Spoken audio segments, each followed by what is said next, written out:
안녕하세요. 클라우디아입니다. 삶과 죽음의 경계에서 엄마, 그리고 나. 아픔에 아픔을 잊고 슬픔에 슬픔을 쪼갠 엄마의 암투병 그 마지막 3년을 기록한 양정훈 작가의 이야기, 엄마의 마른 등을 만질 때 준비했습니다. 엄마의 투병이 시작된 후에야 엄마의 삶이 보였다고 합니다.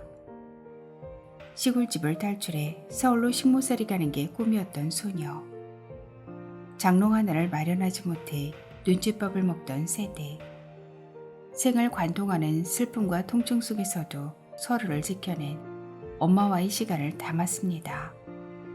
그 시간 속으로 함께 들어가시죠. 엄마의 마른 등을 만질 때 양정훈.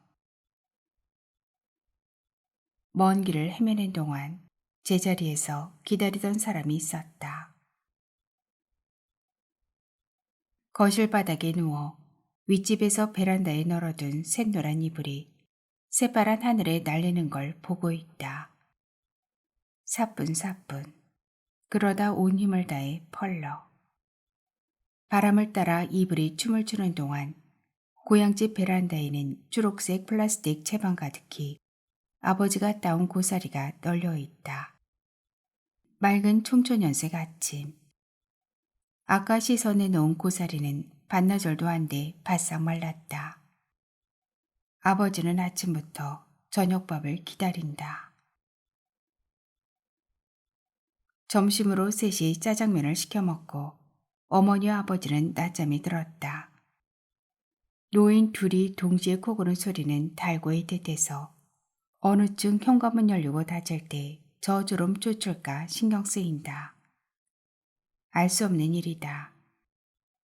수십 년이 넘도록 고향집 풍경은 날마다 계절마다 이랬을 텐데 오늘에야 이 모습이 보였다. 저 소리가 들렸다. 큰 꿈이 좋은 것이라 배웠다. 그런 건 언제나 이 집 너머 바깥에 있었다. 아주 멀리 찾아간 것 같은데 훨씬 더 먼 곳이 보였다. 꼭 내가 닿을 수 없는 것들만 모아 꿈이라 이름 붙인 듯 가장 먼 곳에 가장 좋은 삶이 있는 것처럼.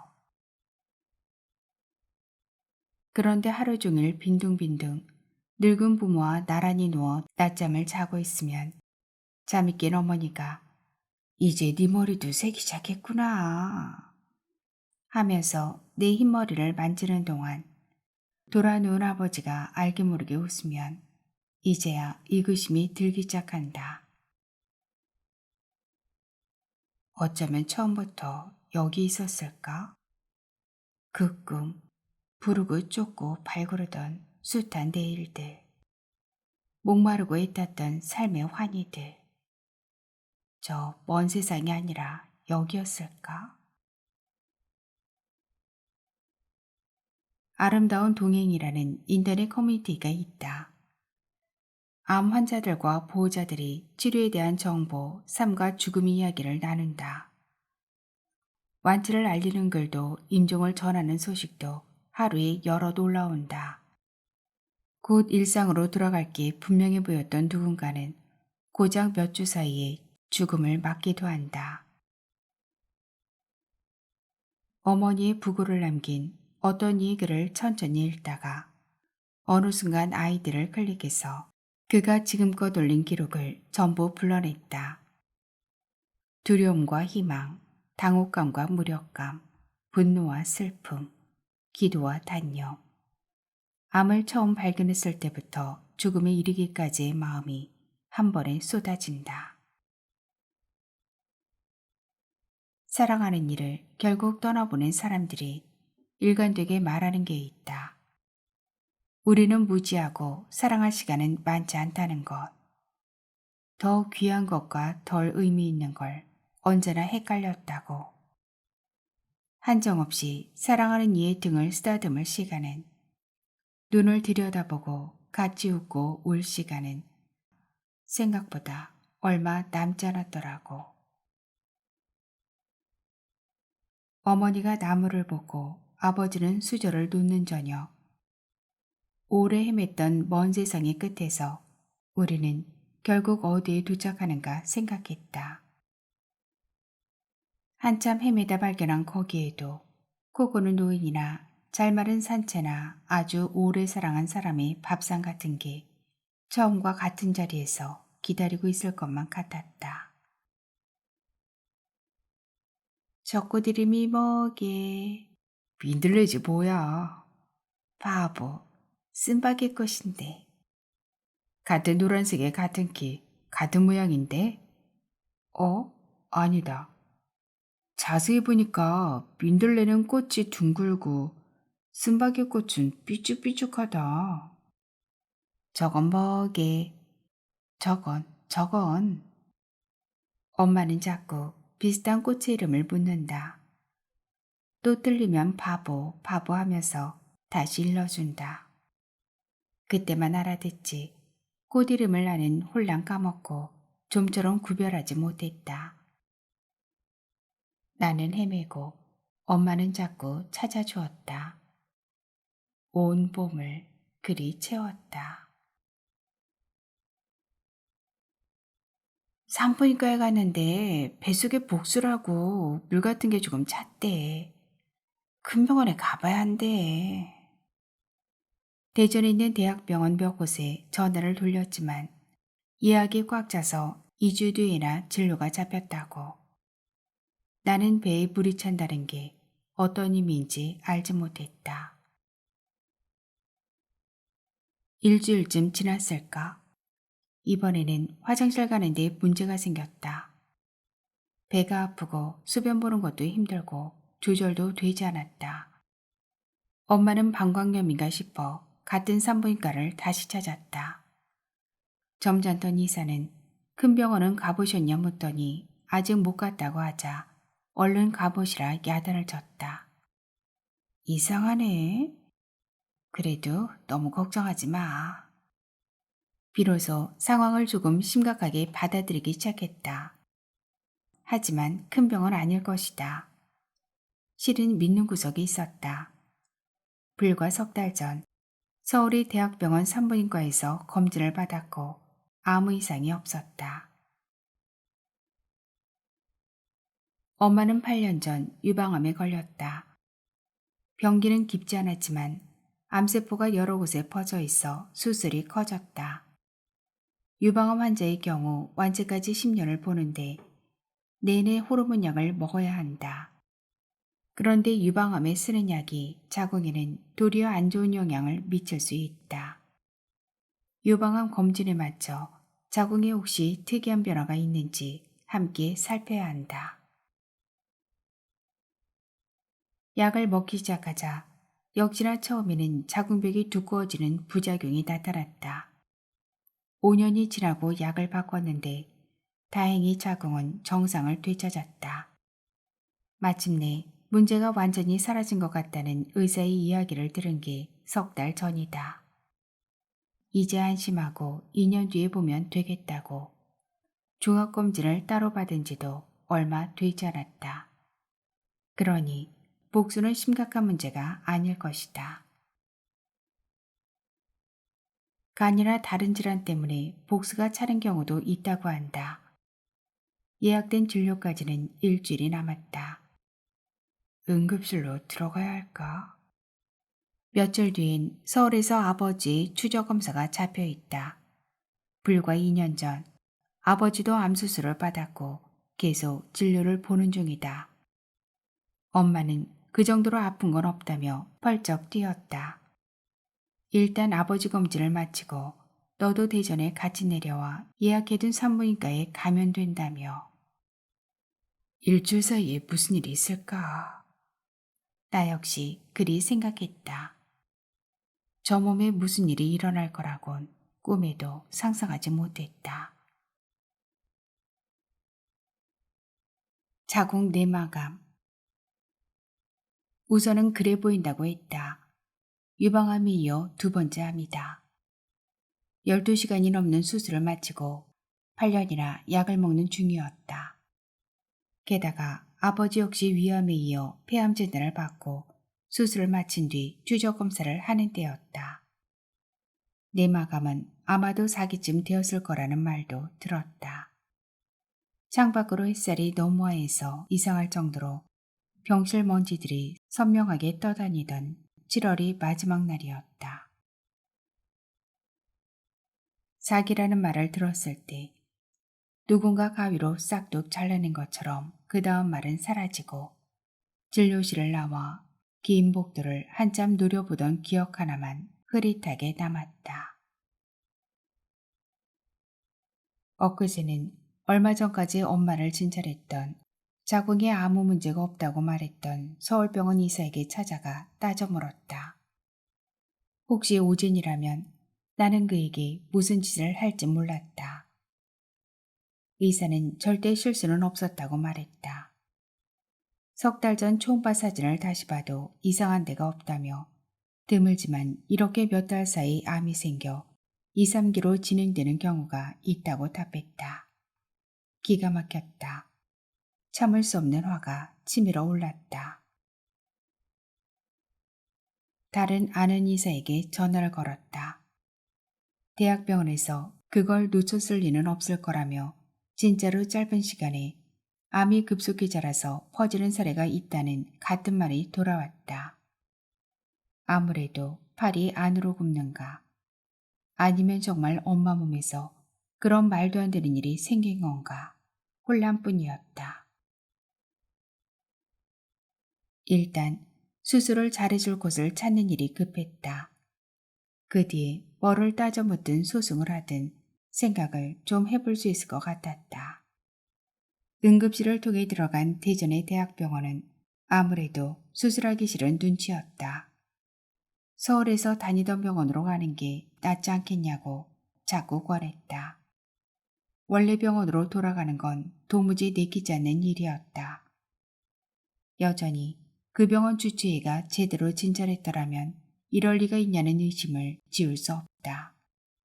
게다가 그는 당장 수술을 할 수도 없다고 말했다. 다른 수술이 잡혀있으니 빨라야 2주 후가 될 거라고. 불과 몇 달 사이 암이 생기고 퍼졌다면 다시 몇 주를 기다리라니. 그에게 엄마를 맡길 수 없었다. 이 사람 저 사람에게 전화를 걸고 자료를 찾고 이 병원 저 병원에 연락을 돌렸다. 그러다 누군가 어디 병원이 참 괜찮더라고 했고 마침 그곳에 자궁암 분야에서 손에 꼽힌다는 의사가 있었다. 상황을 호소하자 당장 며칠 뒤 이야기 잡혔다. 병세가 심하면 이내 수술도 가능할 거라 했다. 대전병원에서 일단 퇴원하고 집으로 돌아왔다. 엄마는 여전히 내면이 텅 빈 것처럼 보였다. 세상이 문을 닫아버린 사람 같았다. 당장 서울로 올라갈 짐을 싸야 한다. 무엇을 어떻게 챙겨야 할까? 다시 올 때까지 얼마나 걸릴까? 우리는 무엇을 감당해야 하는 걸까? 어느 것 하나 예측할 수 없었다.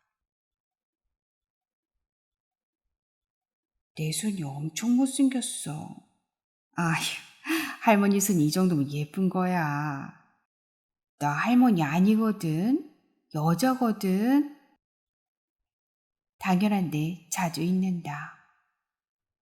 당신이 여든이 되어도 아흔이 되어도 당신 안에 같은 모습으로 눈부신 한 사람을. 수술 결과가 나왔다. 수술실에서 잘라낸 암 조직을 가지고 먼저 1차 검사를 하고 더 정확히는 따로 2차를 진행한다. 그 최종 결과가 나온 것이다. 같은 부위에 생겼다고 다 같은 암이 아니다. 암에도 여러 종류와 성질이 있었다. 의사는 뜻밖의 이야기를 꺼냈다. 육종암이라는 게 있어요. 며칠을 두고 인터넷을 뒤졌다.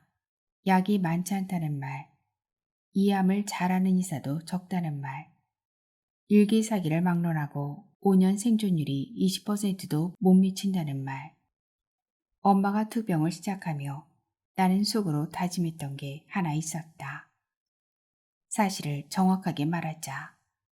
병이 너무 깊으니까 엄마는 사실을 알 권리가 있고 당신의 병을 바로 들여다보며 필요한 선택을 할 수 있어야 하니까. 생각하고 또 생각했다. 그러나 막상 그런 순간이 찾아왔을 때 나는 서둘러 말을 지웠다. 의사 얘기가 대체 무슨 뜻이냐고 묻는 엄마에게 거짓말을 섞는다.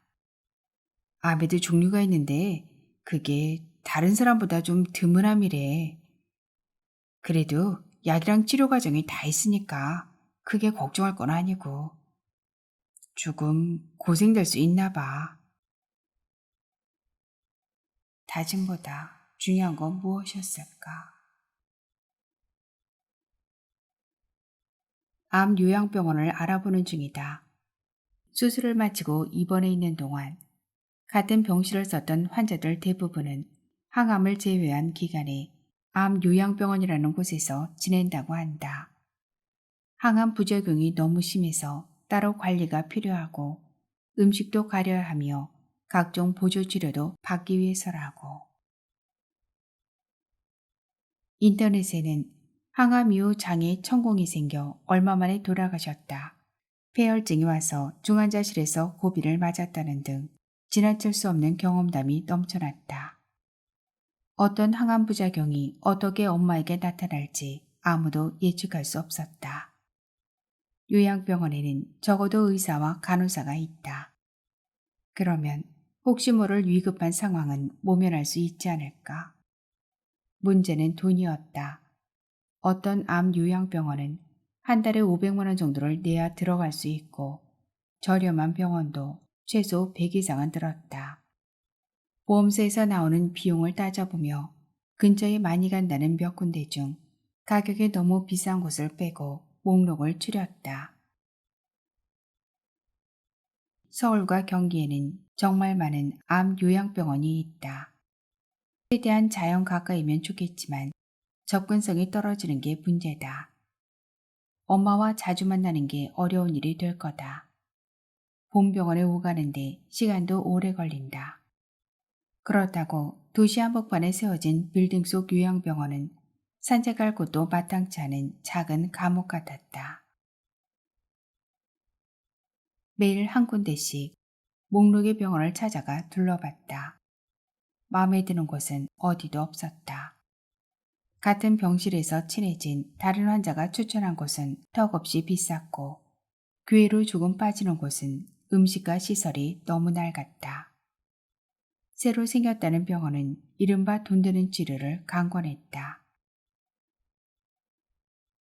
그러다가 일산 안병원과 30분, 서울 집과는 1시간 정도 떨어진 부천까지 둘러보게 됐다. 다른 곳과 달리 규모가 상당했다. 의사가 여럿 있고 바로 옆 언덕길로 산책도 가능했다. 진료실도 많고 치료실, 재활운동실까지 제법 병원 구색을 갖췄다. 엄마 역시 이곳이 제일 낫겠다고 말했다. 사실 엄마는 처음에 이런저런 얘기를 들으며 요양병원에서 보조치료를 받으면 아무래도 도움이 되겠다 생각했지만 막상 병원을 둘러보면서는 고민이 좀 되는 것 같았다. 몇 주씩 나와 떨어져 지내야 한다는 게 점점 두려운 눈치다.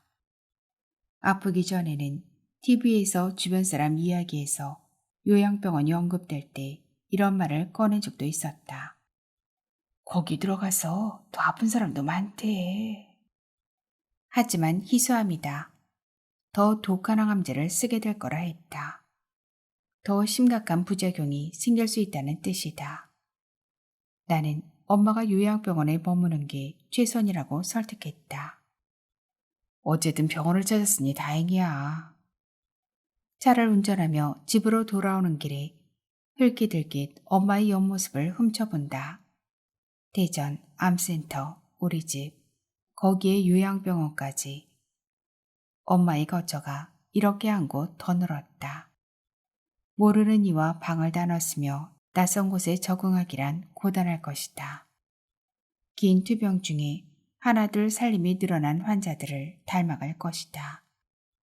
저녁 햇빛이 차창에 쏟아져 엄마 얼굴에 불그레 물이 들었다. 9.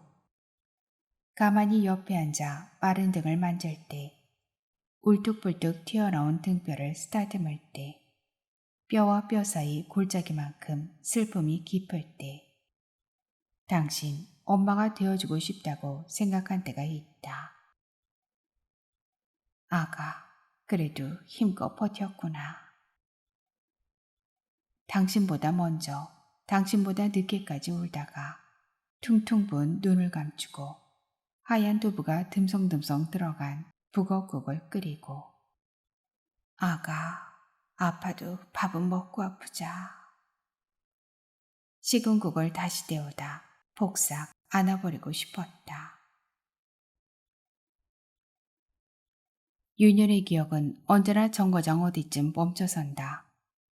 아무리 기다려도 오지 않는 버스를 참 열심히 기다리던 그때, 엄마 나이가 지금이 내 나이쯤 되었다.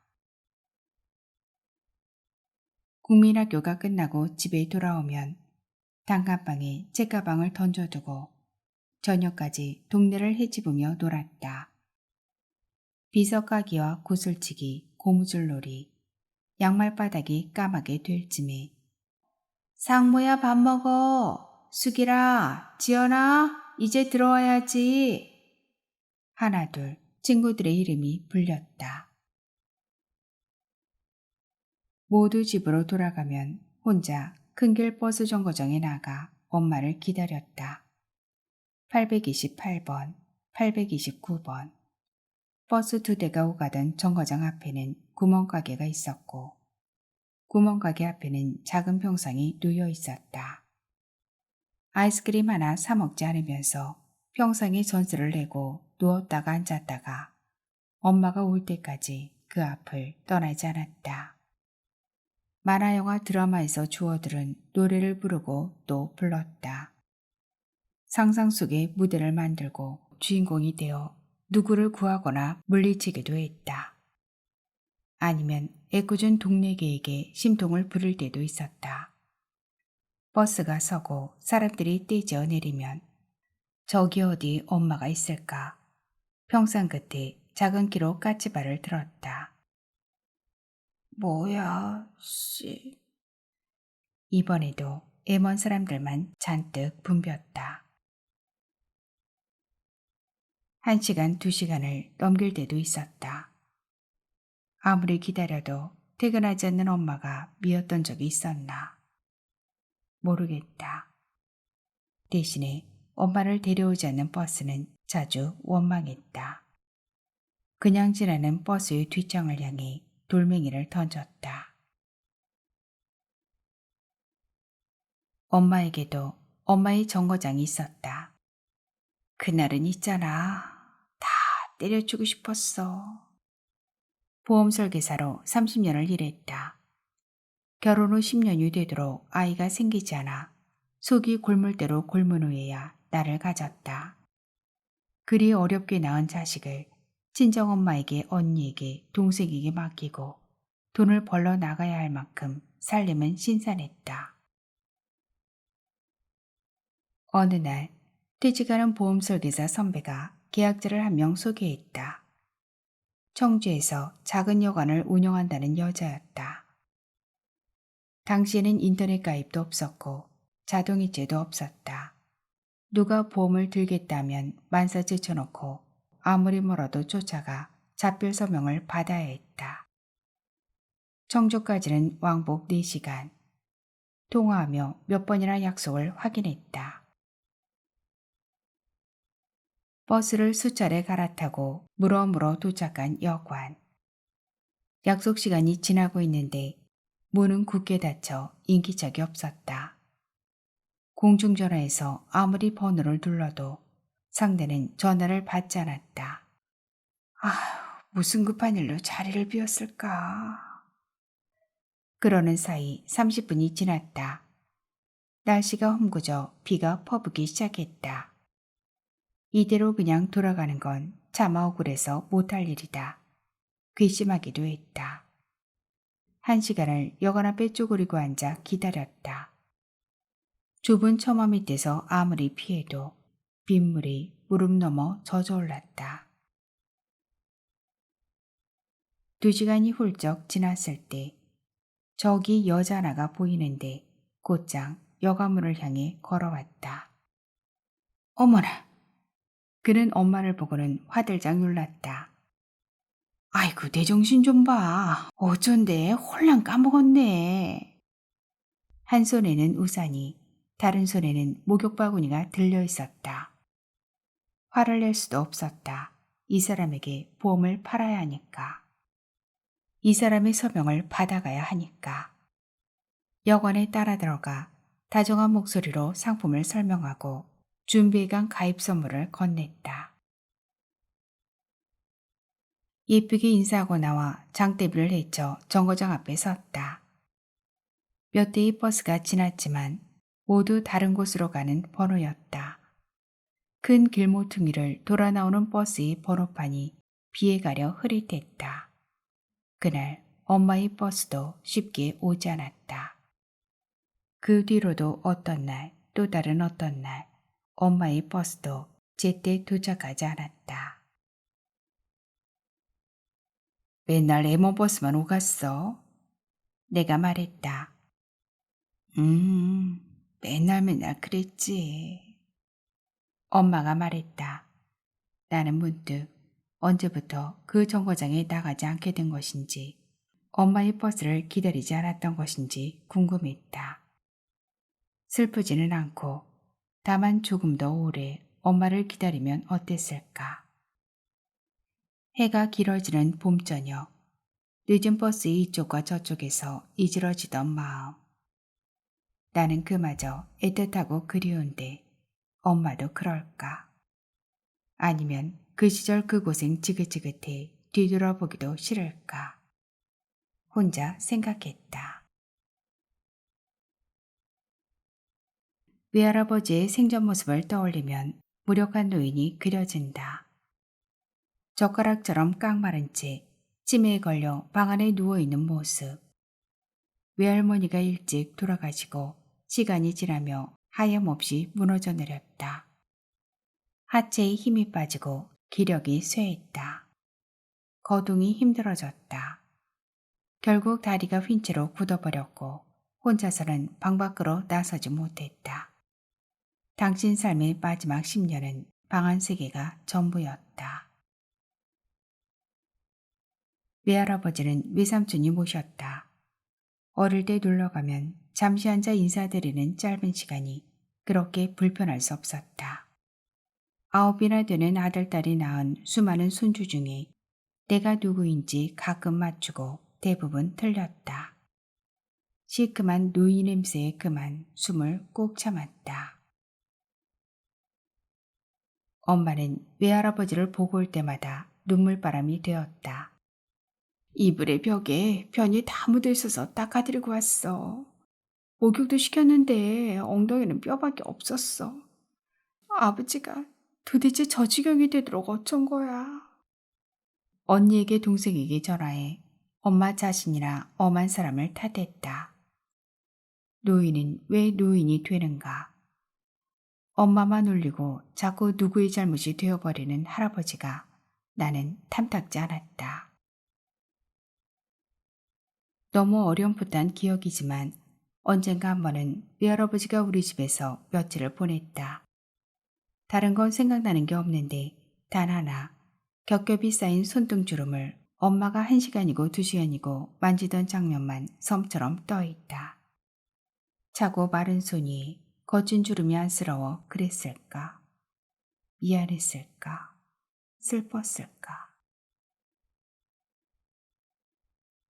항암을 마치고 엄마는 곧장 예약해뒀던 요양병원으로 입원했다. 첫날에는 퉁퉁 부었는데 하루가 지나자 온몸에 수분이 빠지며 한겨울 앙상한 나무 같은 몸이 되었다. 기운을 차릴 수 없어서 화장실에 가는 일마저 힘이 붙였지만 사흘이 되어도 다행히 심각한 부작용은 나타나지 않았다. 나는 엄마의 마른 허벅지와 마른 발과 거기 켜켜이 얹힌 주름을 천천히 쓸어내렸다. 손을 따라 올라가면 작은 복숭아 씨앗 같은 팔꿈치가 드러나고 겨드랑이 아래로 길게 베인 칼자국과 깊은 주름이 같이 흘렀다. 뼈 모양을 훤히 드러낸 주름이 한 사람을 채 덮을 수 없는 혼잎을 같았다. 엄하고 단단하던 사람은 어떻게 이 작고 무른 노인이 되었는가.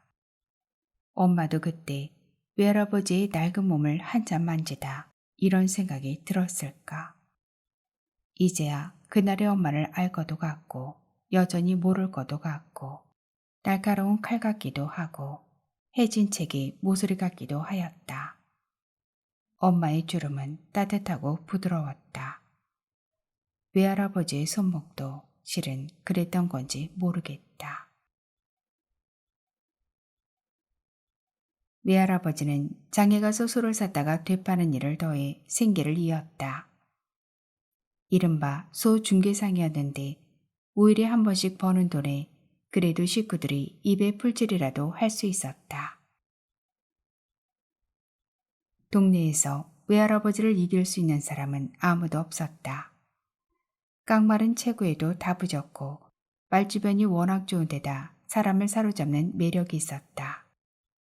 이 마을 저 마을 처녀 총각 사이 중매도 잘 넣고 뭘 판다는 사람 산다는 사람 중간에서 흥정도 잘 붙였다. 싸운 사람들 화해도 도맡았다. 동네에서야 사람 죽기로 소문이 났지만 가족에게는 무섭고 독했다. 네 아버지 온다. 멀찌감치 외할아버지 그림자가 비치면 할머니는 크게 소리쳤다. 그러면 아홉 남매가 방에서 마당에서 딴짓을 하다가도 살인문 앞까지 달려나와 쪼르륵 서서 아버지를 맞았다. 잘 다녀오셨어요? 할아버지가 밖에서 기분이 별로인 채 집에 들어오면 그날은 잠들기 전까지 비상이었다. 사소한 일 하나에 트집이 잡혀 집안 식구 전부가 눈물 콧물을 쏙 뽑았다. 생활은 팍팍하였다. 5일장이 돌아오면 할아버지는 동네 쌀내는 집에 가서 보리쌀 한 말, 흰쌀 한 말을 사왔다. 그걸 아홉 남매 11식구가 다음 장날까지 아껴 먹는 거였다. 할머니는 보리, 쌀겨, 고구마를 다 섞어 커다란 가마솥에 밥을 지었다. 한가운데 딱 세 주걱이 나올 만큼 흰쌀밥 무더기가 폭삭 올라서 익어가고 있는데 거기서 크게 첫 주걱을 푸면 할아버지 식사였다. 다음 주걱도 푼다. 엄마의 바로 아래 동생이자 집안의 장남인 큰애 삼촌 몫이다. 그러면 이제 남은 한 주걱 흰밥을 나머지 보리 쌀겨와 뒤섞어 할머니와 8남매가 나눠 먹었다. 그때 엄마의 단 하나 소원이 저 흰밥을 원 없이 먹어보는 것이었다. 꿈도 못 꿀 저 밥을 아무도 안 주고 혼자 배불리 먹고 죽으면 여한이 없을 것 같았다. 아니 그럴 거면 눈 딱 감고 먹어버리지. 그러고 혼나면 되지. 엄마는 여린 주먹으로 내 머리를 콕 쥐어박는다. 외삼촌이나 외할아버지 안 미웠어? 그런 건 없었어. 그냥 다 그렇게 사는 줄 알아서. 배부른 사람 하나 없는 동네였다. 다 같이 가난하고 다 같이 못 배웠다. 그래도 다시 먹으라면 네 할머니 밥이 엄청 맛있긴 할 건데. 작은 방에 폭이 앉은 남매들이 그 외삼촌 밥그릇만 흘낏거린다. 들키지 않은 군침에 꿀꺽 보리쌀을 말아 삼키던 처녀. 참 찌긋찌긋한 허기. 처음부터 그랬고 날마다 그러던 추루한 밥상. 적박하고 일만 많던지. 세상에 가난만큼 무서운 게 없어서 그때로는 죽어도 못 가겠다던 엄마가 원수 같은 밥상을 떠올리다 입맛을 다신다. 마른 입술이 잠시 젖었다. 이틀에 한 번은 요양병원에 엄마를 면회하러 갔다. 그러지 않는 날에는 밀린 일을 해야 했다. 마감에 늦은 원고를 쓰고 회사 일을 봤다. 엄마는 아주 조금씩 적응했다. 새벽까지 좀처럼 잠들지 못하고 악몽을 꾸고 종일 몇 마디 말을 하지 않는 날이 있었지만 나름 좋아하는 장소가 생겼고 아는 환자와 간호사가 늘었다. 새로운 일상이 자리 잡는 기분과 어설피 영광을 걷는 듯한 위태로운 생각이 동시에 들었다. 몇 번쯤 나는 엄마가 외롭다는 걸 알아차렸는데 잠시 모른 척하기로 마음먹었다. 이게 최선이야. 실제로 최선이었는지 아니면 그림 읽기로 결정했던 것인지 모르겠다. 요양병원 앞 산책길은 주로 놀이터를 중심으로 펼쳐졌다. 몇 개의 새길이 이어지는데 얼마 가지 못하고 곧 돌아오지만 엄마의 걸음이 한없이 느려져 우리는 오래 탐험을 하는 것 같았다. 시소와 그네의 색깔, 멀지 않은 담장 너머 신혼부부가 다투는 소리, 아가의 울음, 이제 막 불이 켜진 가로등, 땅거미진 놀이터에 이어지는 작은 탐험은 전에 알 수 없던 풍경을 꺼내놓았다. 아침부터 나를 기다린 엄마는 걸음의 속도와는 반대로 이제 막 말문이 트인 아이처럼 제잘제잘 하루 동안 있었던 일을 쏟아놓는다. 복도 끝 할아버지 코 고는 소리가 엄마 병실까지 들려서 몇 번을 깼는지, 간호사가 얼마나 주사를 아프게 놨는지, 건너방 환자의 며느리가 결국 바람이 나고 말았다던지, 3층에서 가장 오래됐다는 그 콧대 높은 여자가 엄마 인사를 얼마나 뻣뻣하게 받았는지 내게 이른다. 뭐 그런 사람이 다 있지? 하고 같이 탓하면 실은 거기도 사정이 없는 건 아니지. 엄마 혼자 다시 시작했다. 중간중간 멈춰서서 엄마 이마에 솟은 땀을 나는 두 손으로 닦았다. 아침부터 보고 싶은 걸 내내 참은 눈, 뻔하고 신기한 사연을 종일 모은 기. 내가 떠나기 전에 아직 할 말이 많이 남아 잔뜩 아쉬운 입. 그럴 때마다 문득문득 이 전부가 고백인 걸 나는 알았다. 아무리 걸러도 걸러지지 않는 몇 마디를 나도 그때 따라 꺼냈었나. 사랑해 라고 했던가. 아니면 어제 분이 칫솔 달았길래 새 거 가져왔어. 이따 줄게 라고 말했나. 누군가 인간이 생각할 수 있는 가장 좋은 것을 전부 모아 만든 낱말이 사랑이라 하던데 사람들은 사랑이 무언지 모르면서 자꾸자꾸 사랑을 하는 것 같았다. 알지도 못하면서 사랑한다 한마디를 청개의 말에 담아 고백하고 고백받았다.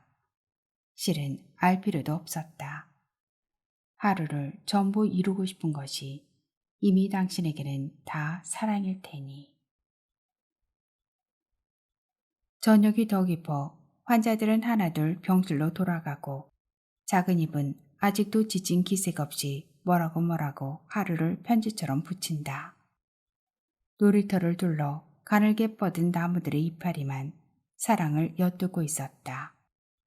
가을이 아직 먼 것 같은데 바람에선 풍익은 나무 냄새가 났다. 다인실 병실이 낫지 않으면 어쩔 수 없이 1인실에서 하루나 이틀을 묵는다. 이런 의사가 어딨어. 병원 다 전세 낸 것 같다. 호텔처럼. 둘뿐인 병실 좁은 침대에 나란히 누워 엄마는 우리가 여행했던 어느 날의 호텔을 떠올렸다. 항암을 앞두고 두려움을 애써 덮으려는 상상이기도 했다. 1년에 두세 번 여행을 가기 시작한 건 유방암 수술을 마친 뒤부터다. 처음에는 아버지도 같이 갔지만 이런저런 사정이 생기며 셋보다는 둘이 되는 때가 많았다. 여기가 천년된 교회야. 관광객들은 잘 모르고 현지 사람들만 한다는 식당이야. 둘이 먹다 셋이 죽어도 모르는 곳이야. 어제 인터넷을 뒤져 찾은 걸 원래 알고 있던 듯 떠들면 엄마는 잘도 속아주었다. TV로만 보던 세상을 꼭 아이처럼 맞았다. 별거 아닌 모든 게 그 앞에서 최고가 되었다. 그럴 때마다 내 마음이 더 크게 부풀어 좋았다. 여행은 때로 마음의 반대편을 향하기도 했다. 병원에서 기억을 되짚을 때마다 아프게 떠오르는 장면이 하나 있다. 우리의 마지막 여행, 일본이었다. 도대체 언제까지 그러고 살 건데? 귀국을 이틀 앞두고 숙소로 돌아오는 길 위에서 나는 엄마를 사납게 쏘아붙이고 있었다. 장어덮밥이 화근이었다. 골목 여기저기 한참을 헤매다가 간신히 공들여 찾아둔 덮밥집 문 앞에 섰을 때 엄마가 물었다. 그래서 한 그릇에 얼만데? 나는 눈치도 없이 고지고대로 답했다. 엄마의 눈이 쏟아질 것처럼 커진다. 너 미쳤어? 이건 진짜 아니다. 100년의 전통이 있는 곳이다. 하루에 몇 그릇 팔지 않는다. 아무리 설득해도 소용없었다. 덮밥 값이라기엔 엄마의 세상에서 도무지 말이 안 되는 금액이었다.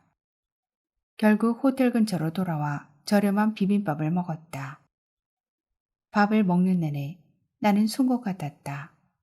차갑고 날카로운 말을 함부로 엄마에게 던졌다. 귀국 날이 돼서도 나는 잔뜩 모나 있었다. 한 달 반 뒤 엄마는 암이 아랫배에 꽉 찼다는 진단을 받았다. 결국 그게 마지막 여행이 되어버렸다.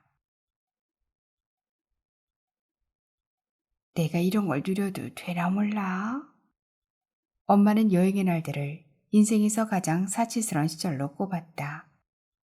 그 말 속에 숨어있던 여행이 자격이란 내게 슬픔이었다가 기쁨이었다가 어느 날은 오기가 되기도 다른 날은 꿈이 되기도 하였다. 지워주고 싶었다. 엄마는 그래도 되는 사람이라고 알려주고 싶었다. 더 많은 여행이 더 좋은 날들이 기다리고 있을 거라고. 그러나 돌아보니 그 마음을 다 갖고도 나는 미련하게 여행이 이곳저곳을 뭉그러뜨렸다. 엄마도 우리 마지막 여행이 모진 말을 다 기억하고 있을까? 정훈아, 우리 다시 여행 갈 수 있어? 호텔을 상상하며 병원 냄새를 지우던 엄마가 나를 빤히 쳐다보며 물었다. 그래도 엄마는 나와 또다시 떠나고 싶었다. 3번 항암을 맞고 나서 CT를 찍는다. 암이 줄었는지 아니면 더 자라지 않고 유지되었는지 혹은 커져버렸는지 확인한다. 암이 커졌다면 항암제 효과가 없다는 뜻이다. 죽을 듯 괴로웠던 항암이 이름에 무색하게 암을 어쩌지 못했다는 말이다. 다만 암을 줄이지는 못해도 더 자라지 않도록 막았다면 항암이 효과가 있는 것으로 판단한다. 약효가 늦게 나타나는 경우도 많아서 의사에 따라 몇 차례 더 항암을 진행하며 신중하게 살피기도 하지만 대체로 3자 결과에 별 효과가 없으면 항암제를 바꾸거나 대안을 고민한다. 여러 번 약을 바꾸다가 그 암에 쓸 수 있는 항암제가 더 이상 남지 않으면 이제 항암조차 하지 못하는 상황이 되어버린다. 3자까지 항암을 마치려면 보통 2달 이상이 걸린다. 이마저 체력이 따라줄 때 얘기지. 몸이 제때 회복되지 않으면 며칠씩 혹은 몇 주씩 항암은 연기되어 석 달을 넘기는 경우도 적지 않다. 지난주 엄마는 3번째 항암을 마치고 첫 CT를 찍었다. 그 결과를 듣는 날이다. 암이 계속 자라고 있을까? 어디로 번졌을까? 드라마나 영화처럼 사라져버리지는 않았을까? 의사는 얕게 호흡을 골랐다. 그가 몇 초쯤 모니터를 바라보는 동안 진료실이 너무 고요해서 간호사가 마우스를 누르는 소리마저 귀에 박힌다. 암이 꽤 줄었네요. 항암제 효과가 있네. 다행이네. 항암 계속 하시죠. 아, 엄마와 내 입에서 동시에 작은 탄성이 새어나왔다. 의사는 많은 말을 들려주지 않았다. 우리는 묻고 싶은 게 많았지만 뭐를 어떻게 물어야 좋을지 모를 만큼 머릿속이 하였다. 허리가 꺾이도록 인사를 하고 나와 서로 마주보았다. 정훈아, 나 이제 안 죽나 보다. 북적거리는 진료실 복도에서 엄마는 허청거렸다. 나는 이 순간이 달아나 버릴까 있는 힘껏 엄마를 안았다. 22세쯤 되었을까? 젊은 여자가 항암제를 맞는 동안 그의 남자친구는 바짝 붙어앉아 별 시답잖은 말을 해댄다. 어제 먹은 수박씨가 누렇다는 둥, 항암하고 낀방귀는 냄새가 더 독하다는 둥, 다른 침대 눈치를 보면서도 참을 수 없는 웃음을 서로에게 붓고 잠깐 커튼을 칠 때는 쪽쪽 소리도 들린다. 아빠 주사 끝나기를 기다리는 아들은 몇 시간째 게임에 빠져 있다. 간호사가 커다란 링거 몇 병을 가져와 바꿔 끼우는 동안 아들은 잠시도 휴대폰에서 눈을 떼지 못했다. 그래도 아빠는 아이의 머리카락을 넘겨주고 오렌지 주스병을 따서 건넨다. 너희 날들을 여기에 들여 미안해. 그의 손이 이리 말하는 것 같았다. 나란히 누워 항암을 맞는 두 노인은 언제 친해졌을까? 며느리 흉보는 재미가 한창이었다. 찌개 간 하나를 제대로 못 맞추는 며느리. 아무리 봐도 내 아들이 아까운 며느리였다가 이내 아픈 시어머니 먹이려고 백김치를 새로 담그고 며칠이나 응급실을 지켰던 며느리가 되었다. 세상에 저리 죽이 잘 맞는데 왜 이제야 만났는가. 똑똑 쉼없이 떨어져 내리는 약병이 까맣게 잊혔다. 통증과 슬픔이 없지 못한 사람들이 있었다. 감히 암 따위가 멈추지 못했다. 삶이 잇대어 삶이었다. 병원 앞 작은 공원에 봄이 깊었다. 벚꽃이 통통하게 살이올라 터질 듯 부풀어 꽃잎을 쏟았다. 제피 콘크리트 건물 사이로 한창 꽃의 폭우다. 건너편 벤치에는 노인 셋이 모였다. 귀가 잘 들리지 않는 탓에 잔뜩 커진 그들의 목소리가 이쪽까지 선명하게 들린다. 어쩜 우리 딸이 아침에 죽어서 왔는데 전복이 이만씩 해서 우리 아들이 이번에 승진했잖아. 지 엄마 병원 다니면서도 일을 얼마나 똑부러지겠는지. 둘째가 현미차를 시켜다 준다는데 뭐 어디 거가 좋나. 유기농이 더 비싼데 그걸로 시켜준다던데. 세상에 제일 잘난 아이들을 모두 모아놓았다. 어느 사람 빼거나 물러서지 않는다. 서운한 자식 하나, 아쉬운 자식 하나 없었다. 온통 예쁘고 착한 아이들의 이야기가 봄의 정원을 달린다. 병든 엄마가 모인 자리마다 자식 자랑 경주가 열렸다. 가장 늙고 아픈 몸이라도 뒤처지지 않았다. 몸이 회복되는 속도는 생각보다 빨랐다. 복부 통증이 눈에 띄게 줄고 점점 입맛도 돌았다. 다시 산책도 시작했다. 얼마 전부터는 일주일에 서너 번 한강에 나가 1시간 남짓 걸을 정도로 체력이 올라왔다. 암이 줄었다는 소식은 엄마에게 몇 년째 젊음을 돌려준 듯 보였다. 지하보도를 통과해 강변에 나가면 한강공원 산책길은 양쪽으로 갈라졌다. 어디로든 그날 내키는 대로 왼쪽 길이나 오른쪽 길을 택했다. 같은 한강이지만 보이는 풍경이 한참 달랐다. 10여 분쯤 걸으면 엄마는 이제 수덕사의 여승이나 여자의 일생 같은 애창곡을 나지막이 흥얼거렸다. 참을 수가 없도록 이 가슴이 아파도 여자이기 때문에 라는 첫 구절을 지나 고달픈 인생길을 허덕이면서 라고 이어지는 노래. 가사는 시렸지만 엄마의 목소리는 맑았다. 나는 아는 부분을 따라 부르다 음정이 틀리고 엄마는 역시나 틀린 음정으로 내 노래를 고쳤다. 오늘은 여기까지. 내일은 한 걸음 더. 응? 다음 날은 거기서 또 조금 더. 알았지?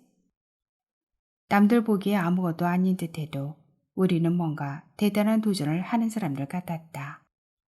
하루에 딱 100m씩만 더 가면 어느 날 엄마는 세상 끝이라도 닿을 사람이었다. 길 중간에는 운동기구로 잠깐씩 몸을 풀었다. 비슷한 일과가 반복되며 처음에는 이거저거로 불리던 기구들이 어느새 우리만 아는 이름을 갖게 되었다. 원래 오금벽이라고 안내판이 걸려있는 다리기구의 이름은 으쌰으쌰가 되었다. 회전판 위에 올라가 봉을 잡고 허리를 푸는 기구의 이름은 도리도리다. 가장 인기가 좋은 공중걷기에는 띠띠라는 이름을 붙였다. 나는 띠띠 먼저 할 거야. 엄마 도리도리 몇 번 했어? 이런 식이다. 오늘은 엄마가 50개의 으쌰으쌰를 100개의 띠띠를 해냈다. 깡마르고 헐거운 발목은 다시 늠름하게 증명하고 싶은지 모르겠다. 이 병을 이길 수 있어. 한 채의 심도 없이 나는 다 믿을 거야. 돌아오는 길, 이번에는 엄마가 갑자기 들썩들썩 어깨춤을 추기 시작했다. 그러는 동안 뒤따르던 사람들 몇몇이 우리를 이상한 듯 쳐다보고 지났다. 뭔 상관이래. 내친김에 엄마의 조그만 엉덩이가 울렁울렁 바람을 탄다. 나는 얼른 휴대폰을 꺼내 동영상을 찍었다. 그러다 다시 집어넣고 양손 검지손가락을 하늘로 땅으로 꽂으며 손가락 디스코를 춘다. 견딜 수가 없도록 외로워도 슬퍼도 처량한 가사에 즐거운 춤이 붙는다. 아픈 몸을 이끌고 우리는 다시 삶의 밝은 편으로 돌아가고 있었다. 어느 영화에서 어느 동화에서 이런 저녁이 있었을까? 한강에 벌어진 작은 춤판을 보자고 천천히 노을이 모인다. 누가 행복이 뭐냐고 물으면 오늘을 꺼내줘야 한다. 10시 30분 방에서 주무시던 아버지가 가만히 나와 주방을 서성거리다 고구마 한 그릇과 맹물 한 컵을 들고 다시 방으로 돌아간다. 트림 소리, 낮게 중얼거리는 소리가 들렸다가 그쳤다가 다시 들린다. 불 꺼진 거실에 나는 몰래 깨어있고 아버지는 아무도 깨우지 않는 야식을 먹는다. 특별할 게 없는 그 밤의 기억이 왜인지 오래 남아 자꾸 밀려왔다. 문틈으로 새던 얇고 선명한 빗줄기가 오늘은 유난히 떨어지지 않아서 몸을 뒤척이다 불현듯 궁금해졌다. 아버지와 같이 자본 적이 언제였더라? 아무리 생각해도 떠오르지 않는다. 아주 오래된 느낌이 아니라 마치 한 번도 단둘이 나란히 누워본 적 없는 것처럼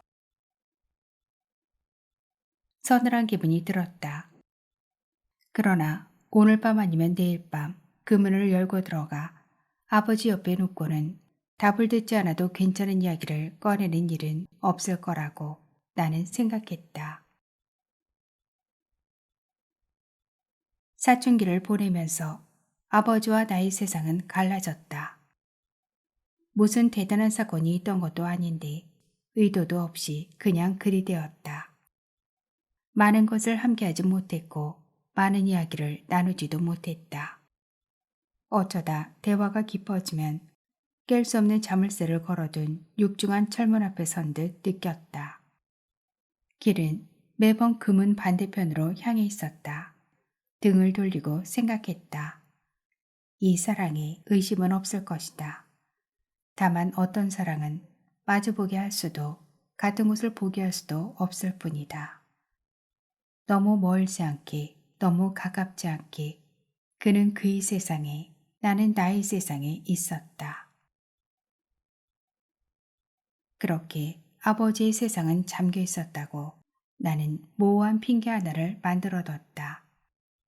그러다 어느 순간 내가 그의 세상을 열지 못했던 것인지 열지 않았던 것인지 의문해졌다. 그러다 또 어느 순간 그 의문함마저 희미해졌다. 늙은 아버지가 야식을 먹는 바, 그 방문을 열지 않는 마음이 있었다. 아버지 곁에 나란히 눕지 않는 마음도 내게는 있었다.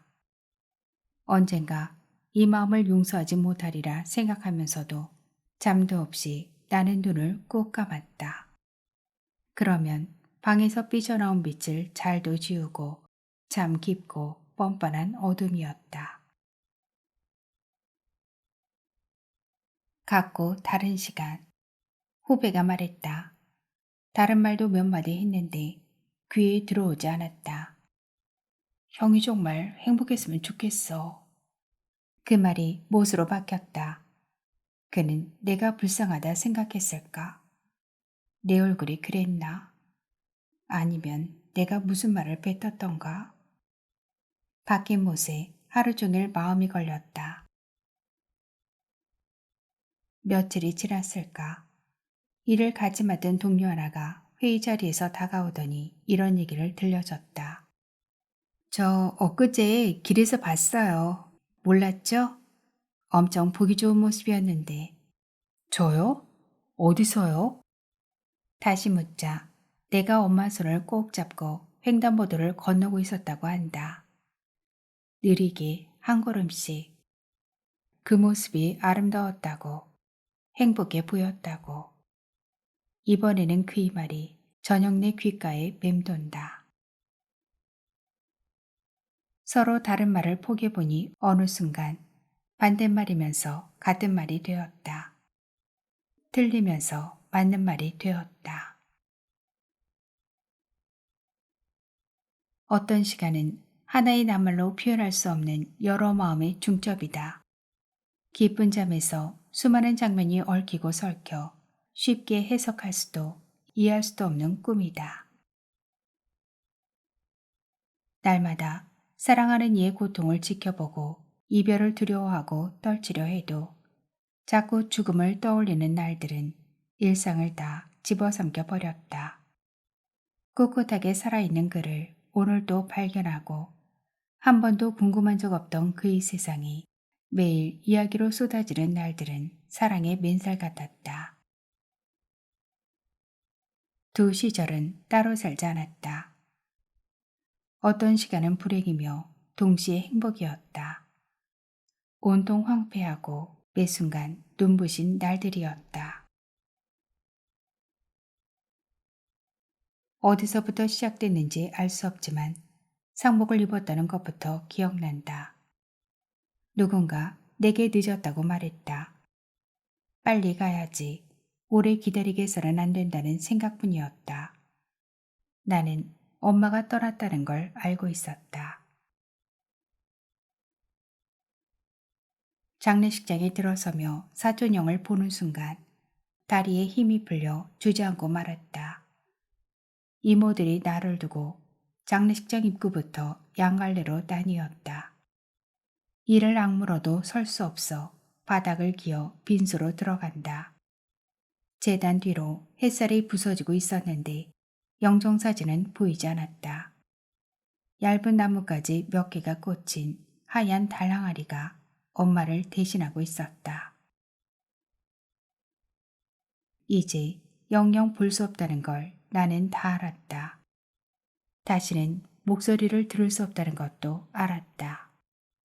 지금이 마지막인데 몸이 바닥에 붙어서 움직이지 않는다.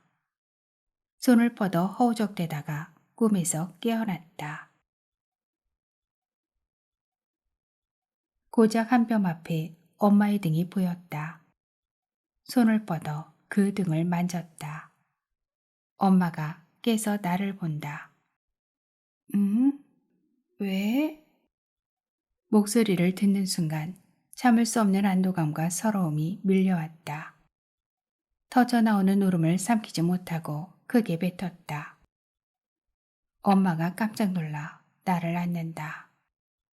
예전에도 몇 번 이런 적이 있었다. 엄마가 세상을 떠나는 꿈. 꿈마다 매번 마지막 몇 걸음을 뗄 수 없어서 엄마에게 닿지 못했다. 그럴 때면 전화해서 크게 소리내 울었다. 설명하지 않아도 내가 우는 소리만으로 당신을 잃는 꿈 때문인 줄 엄마는 신기하게 다 알았다. 튼튼해야지. 무너지지 말아야지. 언제가 그날이 오면 어깨를 펴야지. 엄마를 잘 보내야지. 꿈이라도 그래야지. 몇 번을 다짐해도 아무리 굳게 마음먹어도 나는 매번 실패하고 말았다. 봄날, 유교 끝나고 먹을 게 없어서 논두렁밭두렁을 돌면서 찔레꽃을 꺾어 먹었지. 쑥도 뜯어먹고 뻐꾹대도 먹고 엉겅퀴꽃에서 피는 것도 먹었지. 소나무 성질은 꼭꼭 씹으면 쓰긴 쓴데 계속 씹으면 단물 빠진 껌이랑 꼭 같았지. 나처럼 못 살아서 그리 헤매고 산 사람이 몇이나 되겠어. 그래도 그게 다 어느새 추억이 돼버렸지. 유골을 들고 장지로 향하는 버스 너머 봄이 오고 있었다. 엄마가 뜯어먹고 꺾어먹던 풀과 꽃이 길을 메우기 시작했다. 지난 사흘 장례를 치르는 동안 빈수 한편에 마련된 검은 구멍 같은 방에서 몇십 분씩 쉬기도 하고 잠도 잤다. 9남매, 그중 외삼촌 하나가 작년에 먼저 떠나고 엄마가 뒤를 따랐다. 6이나 되는 이모들이 나와 한둘 방에 남을 때마다 번갈아가며 말했다. 정훈아, 결국 다 지나간다. 어느 순간 이모 입을 바라보다가 엄마의 인매를 발견하고 강팍한 마음은 이내 숨을 죽였다. 엄마도 같은 말을 하고 싶을까? 배고라 도망치고 싶던 날도 다 추억이 되더라고. 지금은 숨이 막혀도 언젠가 덜 아픈 날이 온다고. 아니면 그저 오래오래 기억해달라 하고플지도 모르지. 그도 아니면 추억으로 만나야 하는 사람이 되어서 미안하다고 속삭이고 싶을지도.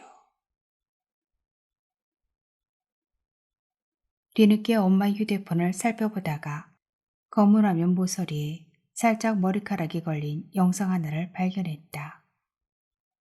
살아있을 때 찍은 마지막 영상이었다. 영상도 사진도 잘 찍는 엄마가 이제 정신이 다 망가진 탓인지 얼굴 하나 제대로 맞추지 못했다. 영상은 여럿이었다. 시도했다가 실패하고 시도했다가 실패했을 것이다. 무엇을 남기고 싶었을까? 마지막 말 한마디 남았는가 아무리 뒤져도 그저 그림자뿐이다. 엄마는 유언을 남기지 못했다. 어찌 사람이 말 한마디 주지 않고 그냥 가는가. 아버지는 두고두고 서러웠다. 유언은 아니지만 내게는 이런 말을 준 적이 있다. 정훈아, 너무 슬퍼하지 말고 살아. 너 혼자 다 하려고 하지 말고. 이제와 그 말을 유언처럼 받아들였다. 실은 한마디가 더 있다. 엄마의 정신이 그나마 운전했을 때 내게 뚜렷하게 건넨 말. 마지막 입원이 될 줄 모르고 병원에 가던 길. 주차장 입구로 유턴을 해 들어가는 도로에서 신호에 걸려 멈췄을 때 엄마는 말했다. 통증 때문에 오래 침묵하다가 한음 한음 또박또박 뱉었다. 정훈아, 미안해. 그날의 풍경. 그 말을 하던 표정과 눈빛이 사진처럼 선명하게 남았다. 엄마가 준 엉터리 말주변을 아침부터 밤까지 서성거린다. 고르고 골라 남긴 말이 어째 미안하다는 말인가. 메울 수 없는 구덩이처럼 그 앞에 나는 푹 꺼지고 말았다. 일주일에 3번도 좋고 한 번 가면 3시간도 4시간도 좋고 아버지는 엄마의 무덤 덜 자란 잔디 옆에 한참 머물다 돌아오곤 했다. 왜 그리 자주 가냐 물으니 보고 싶어서라는 말도 아니고 허전해서 그렇다는 말도 아니고 대신 이런 답이 돌아왔다. 잘못했다고 빌러가는 거요. 죄가 너무 많아서. 나는 그 말에 잔뜩 부화가 났다. 왜 우리는 자꾸 미안해질까? 엄마도 나도 아버지도 왜 자꾸 우리는 죄인일까? 엄마가 무언가를 잘못해서 아픈 게 아니었을 텐데 내가 무언가를 잘못해서 이별이 더 빨리 온 건 아닐 텐데 우리가 뭘 잘못해서 신이 우리를 미워해서 그런 게 아닐 텐데 마음을 하루 종일 비비고 문질러도 미안하다는 말 하나가 씻기지 않는다. 원고를 출판사에 넘기기로 약속했던 마감일이 몇 개월이나 지났다. 글은 겨우 반쯤 쓰였다. 마지막 문장은 엄마가 무너지기 시작했던 어느 날에 멈춰 있었다. 여러 번 다시 쓰려고 컴퓨터를 켰다가 이래 덮고 말았다. 병원 기록과 메모를 펼치기가, 사진을 꺼내보기가, 엄마의 목소리가 담긴 녹음을 다시 듣기가 두려워 엄두를 내지 못한다. 다음 주면 49제다. 망자가 49일 동안 떠나지 않고 이승에 머문다는 그 말에 기대 이별을 미루며 버텼는지 모르겠다. 이제 다음은 무엇일까? 세상 대부분의 사람이 사랑하는 이를 죽음 너머로 떠나보냈을 텐데 가장 아끼는 이를 가장 먼 곳으로 놓아줬을 텐데 다들 어떻게 견뎠을까? 49제 전에는 엄마의 생일이 있다. 엄마가 어젯밤 꿈에 나타나 묵밥 한 그릇을 맛있게 먹었다. 눈을 떠서도 생생했다. 미역국, 고사리, 조기, 전, 불고기, 그리고 급히 추가된 묵밥까지.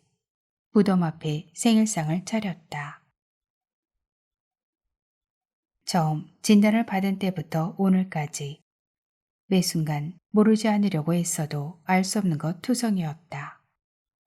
마지막 항암인걸, 마지막 입원인걸, 마지막 말과 마지막 눈빛인 걸 알았다면 그렇게 무겁게 바라보는 일은 없었을까. 3년에 가까운 투병 동안 엄마가 나의 웃음보다 근심 어린 표정을 더 많이 봤을 거란 생각이 아침내 맴돌았다. 엄마, 이거 다 내가 했어. 생일상을 앞에 두고 일부러 크게 말했다. 나 잘했어? 어금니까지 보이도록 온 주름을 다 써서 힘껏 웃었다. 응, 고마워 엄마. 아무도 말하지 않고 나만 듣는 말들이 푸른 잎 사이로 어김없이 도착했다. 봄처럼 솟던 말들. 며칠 만에 면도하고 욕실을 나올 때 아휴, 이렇게 잘생긴 게 누구 아들이야? 하는 말들. 새로 산 바지를 입을 때 뭔 남자다리가 이렇게 고와서 다 껌뻑 죽겠네 하는 말들. 예쁘다, 멋있다, 착하다. 온 세상 좋은 단어를 다 가져다 나를 가득 피우던 말들. 아이고, 우리 아들밖에 없네. 이번에도 엄마는 그렇게 말했을 거다. 간이 안 맞는 미역국을 최고라며 먹고 불고기 국물까지 남기지 않을 거다. 옆 무덤 건너 새로 사귄 동무들에게 하나하나 빠짐없이 다 자랑했을 거다. 떠나지 않고 점점 울창해지는 엄마의 말수비였다. 에필로그. 나도 당신처럼 울었고 당신도 나처럼 울지 못했다. 발등에 주사바늘을 꽂았다. 생각보다 너무 아파서 소리를 지를 뻔했다. 알코올 숨을 누르고 있는 동안 엄마가 생각났다.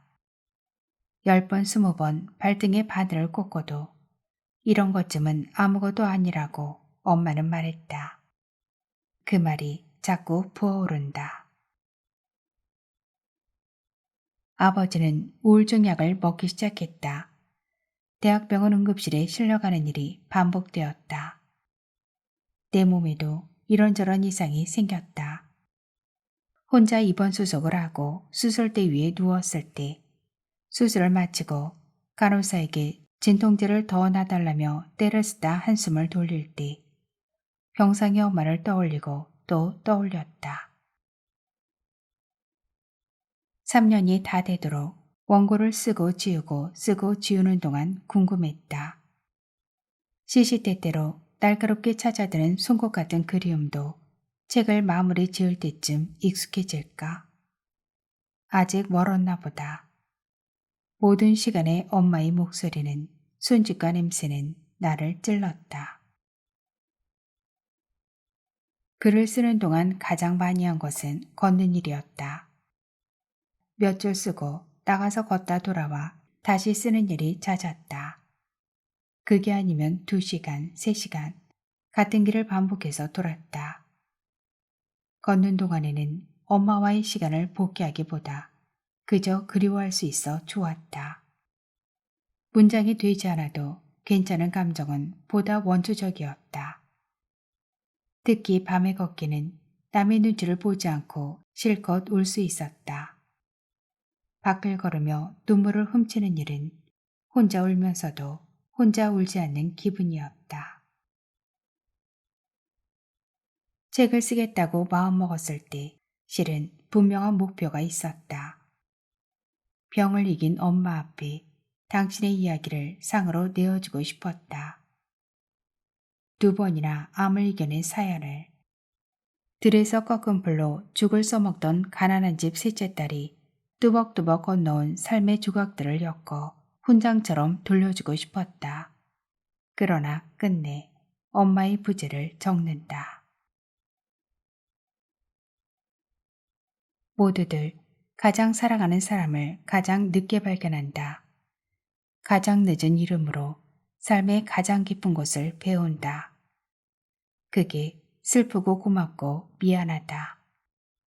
엄마의 이야기에 비춰 삶과 죽음 어디에서 서로 그리운 사람들이 조금 위로받으면 좋겠다. 어느 날 나와 당신이 좁은 식당에서 혼자 밥을 먹다가 마치 알고 있는 사람처럼 찌개를 나눠 먹거나 소주를 따라주는 일은 없을 테지만 그래도 서로 먼 발치에서 눈치채면 좋겠다.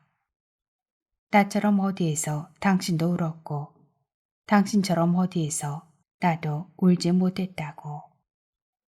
우리가 그 일을 너무 사랑하고 너무 사랑하지 못한 것이 꼭 같다고. 그것으로 조금 덜 외로우면 바랄 게 없겠다. 이 말도 해주고 싶다. 사람을 잃는 것 못지않게 슬픈 일은 기억을 잃는 것이다. 그를 우리가 오래, 아주 오래 기억할 테니 전부 말고 부디 절반만 슬퍼할 수 있다면 좋겠다. 다음에 엄마 꿈을 꾸면 내가 드디어 당신의 이야기를 다 썼다고 칭찬받고 싶다. 애썼다고 투정 부리고 싶다.